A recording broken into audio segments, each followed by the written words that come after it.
محبت کرنے والا، قرآن سے پیار کرنے والا کیسا ہوتا ہے، اس کا ایک نمونہ ہمیں فلسطین کے اس حافظ قرآن نے دکھایا کہ جس کی ٹانگ کا آپریشن ہو رہا ہے، اندھیرا ہے، لائٹنگ بھی نہیں، پانی بھی نہیں اور بے ہوش کرنے کی دوا بھی نہیں۔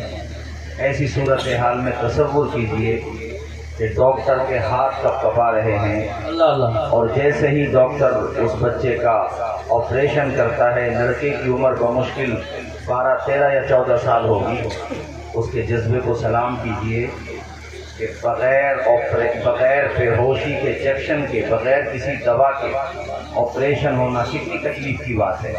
لائٹنگ بھی نہیں ہے، تصور کریں آپ، یعنی لائٹ بھی نہیں ہے، ٹارچ موبائل کی آن کر کے تب اس کا آپریشن کیا جا رہا ہے۔ مگر اس بچے کے حوصلے کو، ہمت کو اور قرآن عظیم سے اس کی محبت کو 100 بار سلام، 1000 بار سلام، بے شمار سلام۔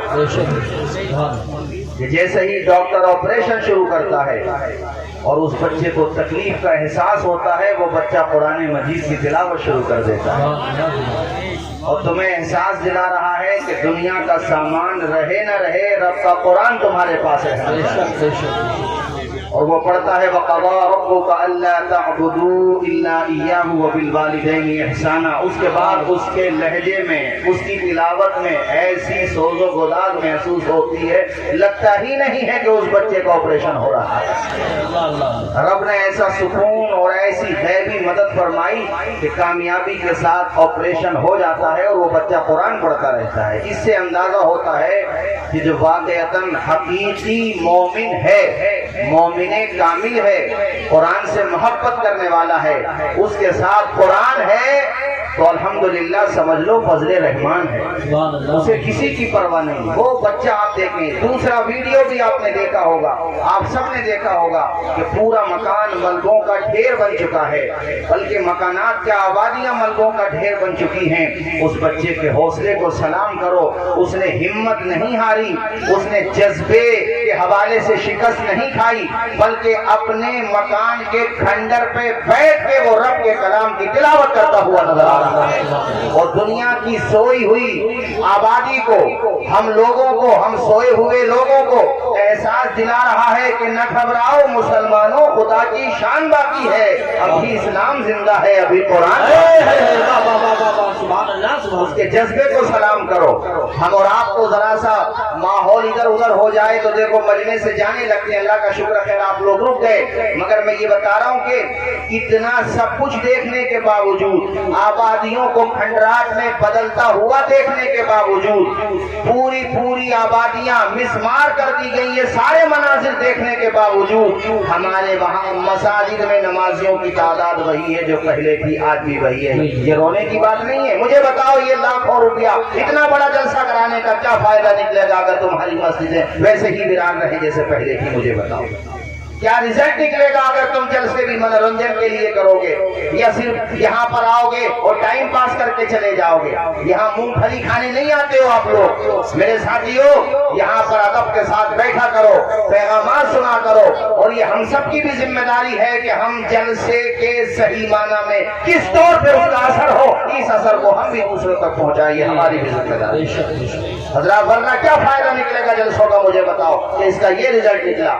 اگر صبح بھی فجر میں نمازی وہی ہوئے جو کل تھے، تو مجھے یہ بتاؤ آپ کے یہ لاکھوں روپیہ اٹھانا، اس کا کیا رزلٹ نکلے گا میرے ساتھیوں؟ کیا تمہیں ان مظلوم بچوں کی چیخیں سنائی نہیں دیتی؟ تمہیں ان کی آہیں سنائی نہیں دیتی کہ مکان کی چھت نہ بچی؟ یار مکان نہ بچا، پانی تک پینے کو نہیں بچا، ہر دن نئی کربلا ہے، مگر ان کا حوصلہ دیکھو اور رب کا کرم دیکھو ان کے اوپر کہ جب دشمنوں نے پانی تک بند کر دیا ان پہ اور کربلا کی یاد تازہ کر دی، مگر ان بچوں پہ خدا کا کرم دیکھو کہ میرے رب نے آسمان سے پانی برسا دیا ان کے، آسمان سے پانی برسا، اور رب نے کہا اے میرے مظلوم بندو، تمہارے ساتھ کوئی ہو نہ ہو مگر تمہارا خدا تمہارے ساتھ ہے، جس کا کوئی نہیں اس کا بھی خدا ہے یا یارو ان کے حوصلے کو سلامت اللہ سلامت رکھے. ایک بزرگ کو میں نے دیکھا 80 سال کی عمر ہے, 8 یا 9 لوگ اس کے گھر کے شہید ہو چکے ہیں, جس میں پوتے بھی ہیں, پوتیاں بھی ہیں, اور ان کے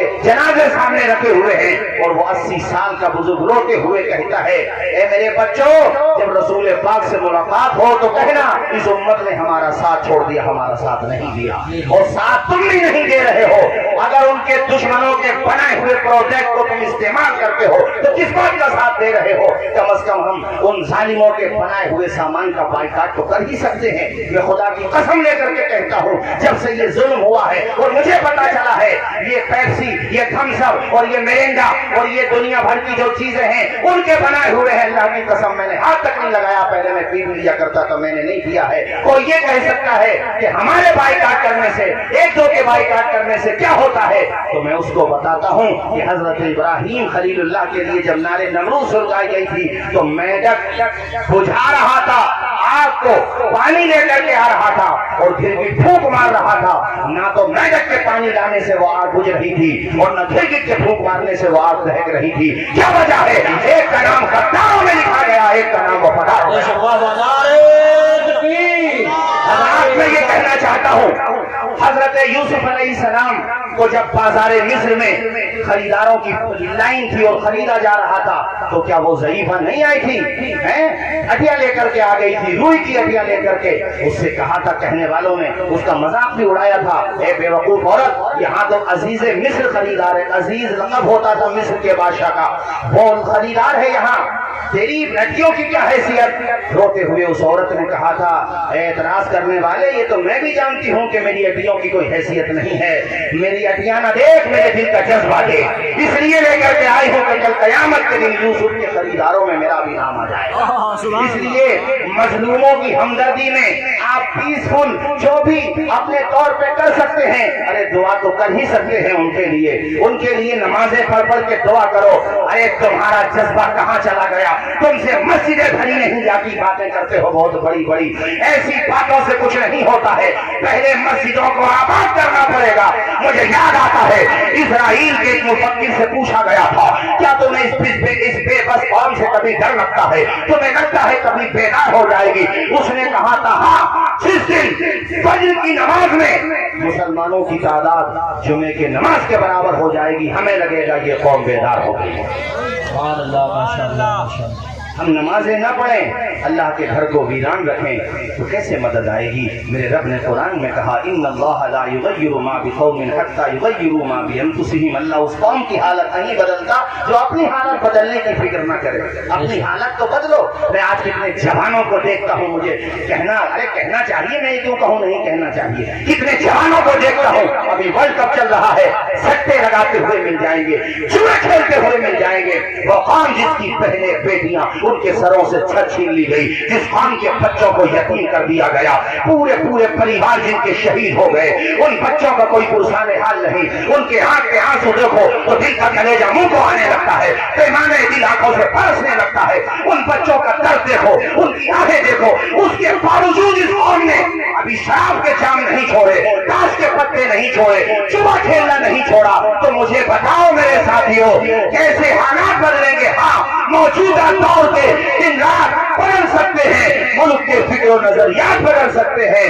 تم بدل جاؤ تو حالات بدل سکتے ہیں. بے شک, بے شک, سبحان اللہ. تمہیں بدلنا پڑے گا پہلے, اس کے بعد حالات بدلیں گے. تم نے وہ مناظر, میں نے کیا, تم نے سب نے, ہم آپ نے سب نے دیکھے میرے ساتھیوں. اس قوم کو سلام کرو, مگر یہاں جوا کھیلا جا رہا ہے. کیا تم نے حضور کی یہ حدیث نہیں پڑھی کہ جوا کھیلنے والا جب جوا کھیلتا ہے تو وہ گویا کہ خنزیر کے خون میں اپنے ہاتھوں کو رنگ لیتا ہے. سٹے لگائے جا رہے ہیں کہ اس اوور میں یہ وکٹ ہو گیا, اتنے رن آ گئے تو تم جیتے ورنہ ہم جیتے. ایسے سٹوریے وہ کتنے جوان لڑکے جو شراب کا جام پی رہے ہیں, اور شراب پی کر کے پھر نالیوں کے کنارے پہ پڑے رہتے ہیں. پیشاب کر کے چلا جائے کتا ان کے منہ پہ, نالیوں میں وہ اپنے آپ کو دیکھ لو جا کر کے کیا صورت حال ہے. نالیوں میں ڈبکیاں لگا رہے, کیسے کیسے گندا پانی ان کے منہ میں جاتا ہوگا. شرابیں پی جا رہی ہیں مسلمانوں میں. کون سا گناہ ہے جو آج مسلمانوں میں نہیں ہو رہا ہے، اپنے آپ کو بدلو۔ صحابہ اور حقیقت میں مسلمان وہ تھے کہ جب شراب کی حرمت پہ آیتیں نازل ہوئی قرآن میں تو شراب کے مٹکے پھوڑ دیے تھے اور نالی میں پانی کی جگہ شراب بہ رہی تھی۔ میرے ساتھیوں، یہ اہل ایمان ہوتے ہیں۔ آج ہمیں اور آپ کو کیا درد ہے؟ کس کا درد ہے؟ کسی کا کوئی درد نہیں ہے، کسی کا احساس ہے۔ اللہ اللہ، ان کے جذبے کو سلام کرو۔ وہ کھنڈ رات میں بیٹھ کے قرآن پڑھ رہے ہیں میرے ساتھیوں، ان کے مکانوں پہ چھتیں نہ بچی پھر بھی قرآن پڑھ رہے ہیں۔ یہ 6 بچے حافظ قرآن ہوئے۔ مجھے ایک واقعہ بہن کا یاد آ گیا کہ وہ خیمہ لگا کر کے قرآن کی تعلیم دیتے ہیں، اپنے بچوں کو قرآن پڑھاتے ہیں، اور انہی خیموں میں الحمدللہ پچھلے سال 1000 سے زیادہ حافظ قرآن بن گئے تھے۔ آج ہمیں کیا ہو گیا؟ ان لوگوں کا جذبہ دیکھو، حوصلہ دیکھو، اپنے عمل سے وہ ثابت کر رہے ہیں۔ حق تو کبھی باطل نہ کہا ہے نہ کہے گا، حق تو کبھی باطل نہ کہا ہے نہ کہے گا، دیوانہ محمد کا ڈرا ہے نہ ڈرے گا، دیوانہ محمد کا ڈرا ہے نہ ڈرے گا۔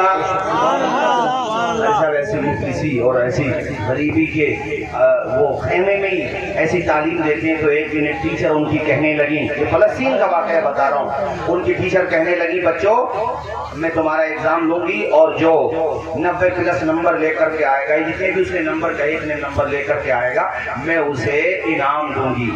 سب بچوں نے اتنی محنت کی تھی، ان غریب بے بس یتیم بچوں نے، کتنے یتیم ہیں ان میں ذرا تصور کرو، اتنی محنت کی کہ سارے کے سارے بچے اتنے نمبر لے کر کے آئے جتنا ٹیچر نے کہا تھا۔ انعام ایک ہے، دعوے دار ایک ہیں۔ اب ایسی صورت میں کیا کیا جائے؟ انعام ایک اور ماشاءاللہ نمبر سب اچھے لے کر کے آ گئے۔ اس کی آنکھوں میں آنسو ہیں، کہا بچوں کاش میرے پاس اتنا ہوتا کہ میں تمہیں سب کو انعام دیتی، مگر ماشاءاللہ خوشی یہ ہے کہ تم سب اچھے نمبر لے کر کے آئے ہو، لہٰذا ایسا کرو یہ پرچیاں اپنے اپنے نام سے پرچیاں لکھ دو، پرچی قرآن اندازی ہو جائے گی، جس کے نام سے پرچی نکلے گی اسے انعام دے دیا جائے گا۔ اس پہ سب لوگ ایگری ہو گئے۔ جب پرچی نکالی گئی، قرآن اندازی کی گئی تو اس میں پرچی نکلی ایک بیٹی کی، ایک بچی کی جس کا نام تھا صبا عبد الکریم۔ اس بچی کی جب پرچی نکلی تو واقعتاً پورے کلاس میں، پورے اسکول میں وہی بچی ڈیزرو کرتی تھی، سب سے زیادہ مستحق وہی بچی تھی، چونکہ نہ اس کی ماں نہ باپ نہ بھائی کوئی نہیں تھا، دوسرے لوگ اس کی پرورش کر رہے ہیں، سب سے غریب وہی تھی۔ ٹیچر کی آنکھوں میں آنسو آئے، بچے کی پیشانی چومی، کہا بیٹا میرا دل بھی یہ چاہتا تھا تمہیں انعام مل جائے اور نام بھی تمہارا ہی نکل آیا ہے۔ اس کو انعام دے دیا گیا۔ یہ کہانی ختم نہیں ہوئی ہے، کہانی شروع ہوئی ہے۔ وہ ٹیچر اپنے گھر پہ جا کے اپنے ہسبینڈ کے سامنے دہاڑے مار مار کے رونے لگی۔ ان کے شوہر نے کہا کیا ہوا، اتنا کیوں رو رہی ہو؟ کہتی آج میرے اسکول میں بڑا عجیب واقعہ پیش آیا، جہاں تک میں نے سنایا وہاں تک یہ سنانے کے بعد آگے کا حصہ وہ بتاتی ہے کہ وہ سارے بچے چلے گئے، میں نے چھٹیاں کر دی، وہ اپنے اپنے خیموں میں چلے گئے اور وہیں جا کے ریفیوجی کیمپوں میں رہتے وہیں پہ جا کے رہنے لگے، چلے گئے۔ میں نے وہ جو پرچیاں رکھی تھی چونکہ میں خالی بیٹھی تھی تو وہ پرچیاں میں کھول کے دیکھنے لگی۔ جب میں نے ان پرچیوں کو کھول کے دیکھا حیرت کی انتہا نہ رہی، ہر پرچی کے اندر صبا عبد الکریم کا نام لکھا ہے۔ نعرہ تکبیر، نعرہ رسالت، نعرہ غوثیت، مسلک اعلیٰ حضرت حضرت علامہ توصیف رضا صاحب علی یوسف رضا، ان بچوں کے جذبے کو سلام کرو۔